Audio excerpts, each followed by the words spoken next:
पूना गाडगे आणि सन्स प्रस्तुत ग्लॅमर गाथा.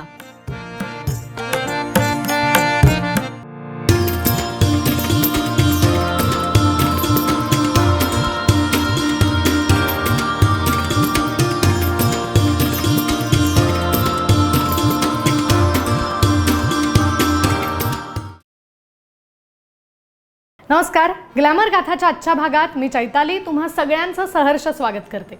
एका नृत्याच्या कार्यक्रमात एका लहान नृत्यांगनेला स्टेजवर काही वाक्य बोलायची होती. नृत्यात तर ती कुशल होतीच, पण वाक्य बोलताना थोडीशी गडबड झाली, त्यामुळे तिचे गुरु तिच्यावर रागावले. तेव्हा तिने ठरवून टाकलं की मी स्टेजवर नृत्य करेन, पण कधीही रंगमंचावर संवाद उच्चारणार नाही. नृत्यांगना म्हणून तिचा प्रवास चांगला सुरू होता. बाबूराव पेंढारकरांनी छत्रपती शिवाजी महाराजांच्या जीवनावर आधारित शिवसंभव नावाचं एक नाटक बसवलेलं होतं. त्यात ती नृत्यांगना एका नर्तिकेचं पात्र करत होती. तिथे सुद्धा तिने सांगितलं होतं की मी फक्त नृत्य करणार. पण एका प्रयोगाला या नाटकातील एका प्रवेशातील महिला कलाकार आल्याच नाहीत. आता काय करायचं हा मोठा पेच प्रसंग उभा राहिला. त्यावेळेला ही नृत्यांगना बाबूराव पेंढारकरांना म्हणाली की त्या मावशी आल्या नाहीयेत तर त्यांचं काम मी करू का. पेंढारकरांनी अनुमती दिली आणि कधीही संवाद बोलणार नाही असं ठरवलेला या नृत्यांगनेला अभिनय करावा लागला. पण तिचा अभिनय बघून पेंढारकरांच्या लक्षात आलं की ही फक्त नर्तिका नसून एक उत्तम अभिनेत्री सुद्धा आहे. त्यांचा हा अंदाज अगदी अचूक ठरवत नाट्य आणि चित्रपट सृष्टीत या अभिनेत्रीने आपल्या कामाचा ठसा उमटवला. या ज्येष्ठ अभिनेत्री म्हणजे आशा काळे. 23 नोव्हेंबर 1948 रोजी कोल्हापूर जिल्ह्यातील गडहिंग्लज भागात आशा काळे यांचा जन्म झाला. वडील वन विभागात कार्यरत असल्यामुळे दर 3 वर्षांनी त्यांची बदली होत असे. त्यांची पुण्यात बदली झाल्यावर आशाबाई कथ्थक आणि भरतनाट्यम शिकल्या. मगाशी सांगितलेल्या शिवसंभव नाटकाच्या वेळेला घडलेल्या प्रसंगामुळे त्यांना अभिनय करण्याची संधी मिळाली. 60च्या दशकात वयाच्या अवघ्या 14व्या वर्षी आशाबाईंना एका मराठी व्यावसायिक नाटकात काम करण्याची संधी मिळाली.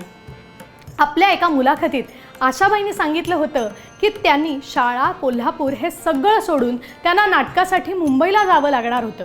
म्हणून काहीही करून ही भूमिका त्यांना मिळू नये अशी त्यांची इच्छा होती. पण नियतीच्या मनात मात्र वेगळंच होतं. या नाटकातील श्रीकांत मोघे, बाबूराव पेंढारकर, प्रभाकर मुजुमदार, बाळ कोल्हटकर असे नामवंत कलाकार होते. आत्माराम भेंडे यांनी दिग्दर्शित केलेल्या सीमेवरून परत जा या नाटकातून आशाबाईंनी मराठी रंगभूमीवर पदार्पण केलं. यानंतर त्यांनी निरनिराळ्या नाट्यसंस्थांच्या गहिरे रंग, गिंतता हृदय हे, घर श्रीमंताचं, महाराणी पद्मिनी, संगीत सौभद्र, बेईमान, रुक्मिणी अशा अनेक गाजलेल्या नाटकांमध्ये काम केलं.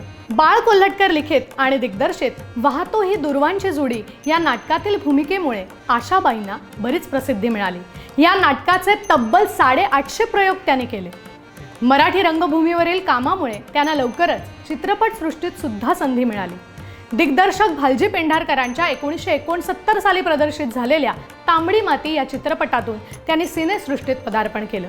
ज्योतिबाचा नवस, बाळा गाव कशी अंगाई, अष्टविनायक, संसार, गनिमी कावा, थोरली जाऊ, चांदणे शिंपित जा, सतीची पुण्याई, कुलस्वामिनी अंबाबाई, जगा वेगळी प्रेम कहाणी अशा अनेक गाजलेल्या चित्रपटात त्यांनी महत्त्वाच्या भूमिका साकारल्या. आशाबाईंच्या अभिनयाच्या कारकिर्दीत त्यांच्यावर अनेक गाणी चित्रित झाली. त्यातील गोमू संगतीनं, आला आला वारा, आज प्रीतीला पंख हे, धुंदीत गाऊ मस्तीत राहू, ही रात्र मिलनाची, चांग भलं रे चांग भलं, आज आनंदी आनंद झाला, आमचा भारत देश महान, अरे मनमोहना अशी काही गाणी आजही रसिक प्रेक्षकांच्या मनावर राज्य करत आहेत.